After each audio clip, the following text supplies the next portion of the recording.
there's a process that has to take place before you ever offer a prospective patient a package that's going to allow them to gain their goals.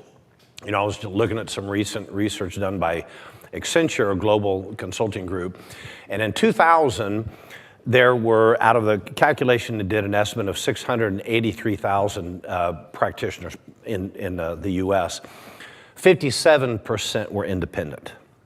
What do you think that is today? There's now 821,000, and it went from 57% independent down to 33%. So today, 2/3 of all practitioners have given up the right to make the decisions with their business, with their practice, with their patients, and they're allowing insurance companies and bureaucrats to make those decisions. So there's an exodus for very specific reasons.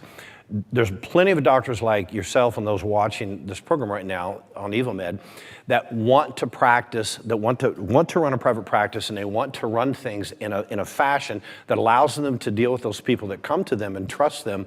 They want to deal with them the way that they know that they should as a practitioner, as a mentor, as a teacher, as a good diagnostician, and not have to deal with what insurance companies say that we can do or what we can't do, et cetera, which also means that we have to look at things to offer those clients, those patients, that aren't necessarily covered by insurance, as Jeff was talking about earlier.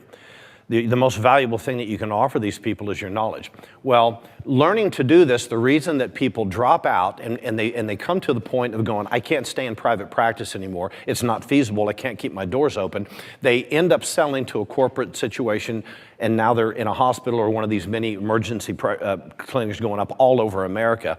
And so they've given it up, not necessarily because they want to, but because they don't understand that their practice is a business, and they don't know how to run the business. So before we get to packaging, I want to cover a few things on this.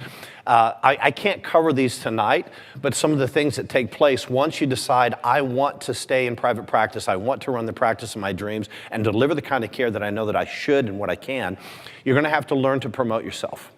And promoting yourself, when you're in an insurance practice, you find that you get people coming to you because you're on their insurance. If you're a specialist, if you're in cardiology, you get other practitioners referring to you, et cetera.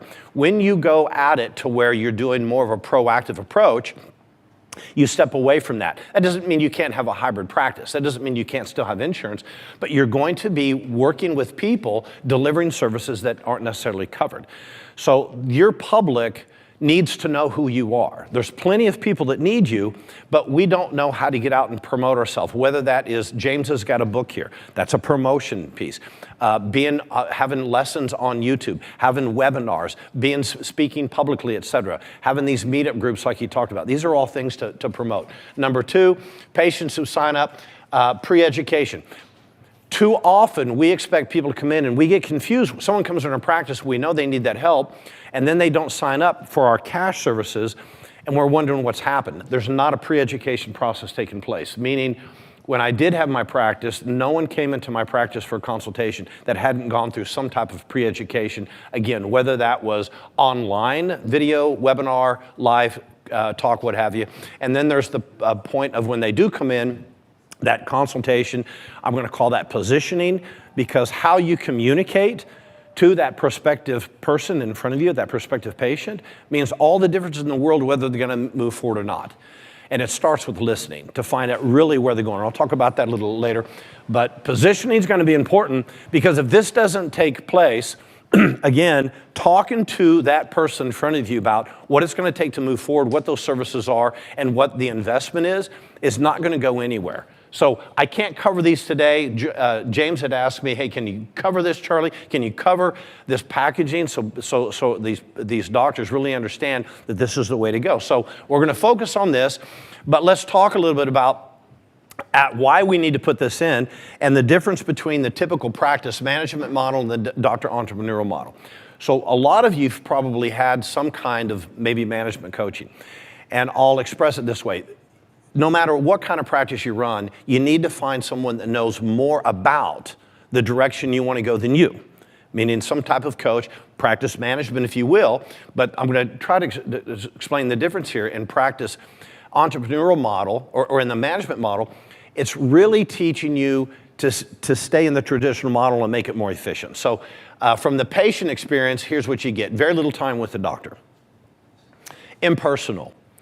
Care is limited by insurance. So again, everyone that's watching right now has the mindset of I want to offer proactive. I want to empower those to come to me. That's not always going to be covered by insurance. The patient wants you to solve their problems. The typical mindset of most Americans today is you're the doctor, I'm the patient, you fix me, and I'm entitled to it because I have insurance. That's what the public has been taught today. And it's going to be your job to disrupt that and teach them, well, there's another way to go. Often don't get the results they're looking for.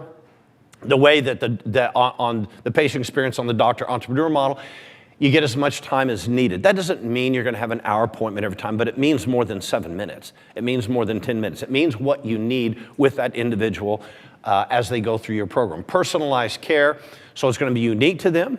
And when we go into packaging, you'll think, well, how can you make a package unique? We'll get to that.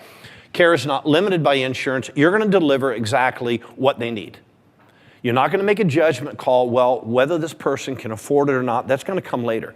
What you're going to do is you're going to act as the teacher, the diagnostician, the mentor, and you're going to do what's right for them and express to them and communicate to them, if this is where we're going, this is what you need. Patient takes responsibility for their health, so there's basically a partnership. Get great results and often send referrals. I think my mic, just lost my mic. We got it? You good? Okay. All right, doctor experience for this, practice management model, doctor experience. Seeing many patients a week, too many patients, I had that model one time. Little time to spend with your patients, unpredictable insurance payments, focus on the quantity of patients rather than quality, work 5-6 days a week. And practice is dependent on you, so you go on vacation, your practice doesn't make anything. So doctors don't take vacations. Doctor entrepreneur model, see as many patients as you want or need. You decide how big you want the practice. You decide, do I want to work 3 days a week? Do I want to work 4 days a week? As much time as needed for the patients. So in your system and your education and how you put that together, you're going to be able to spend, because what you're going to find, you're going to be delivering your services and your care, and the most powerful thing that you can deliver is you're going to be your knowledge. So we don't have to worry about making money on tests. We don't have to worry about making money on supplements. The biggest investment they're going to make is with what you can do to take them to the next place, take them to their destiny. You control your own financial destiny, focus on the quality of your service and care, much higher experience for the patient.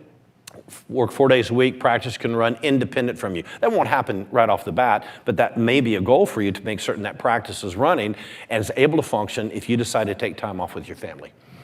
All right, so back to packaging. So the ethical responsibility of packaging is this: determine what their goals are. When people come into your practice, and since this is a cardiovascular, I identified as that for this particular focus. When someone comes in and they've got cardiovascular problems, etc., they're not coming in to say, hey, heal me of my heart disease. What they're asking and what they're shouting, they just don't know how to communicate it, is they're saying, doctor, I'm scared to death that something's going wrong here, because when I'm walking down the block with my dogs, my legs begin to hurt. I'm starting to get chest pain when I ride the bike with my daughter. I'm having erectile dysfunction, and I feel like I'm a little too young for that, and I'm losing my confidence. I feel like this is an important part of my relationship, and I'm about 30 pounds heavier, but I'm scared to work out because my uncle was having some of the same symptoms, had a heart attack and died. Okay? So it's not about the symptoms, it's about what's going to happen. They're in a place where they don't want to live anymore. They want to live in a different destination. And how they get there isn't so important. It needs to be logical to them, and they have to have confidence and faith in you as a practitioner. I want to get to Tahiti because I don't want to live here.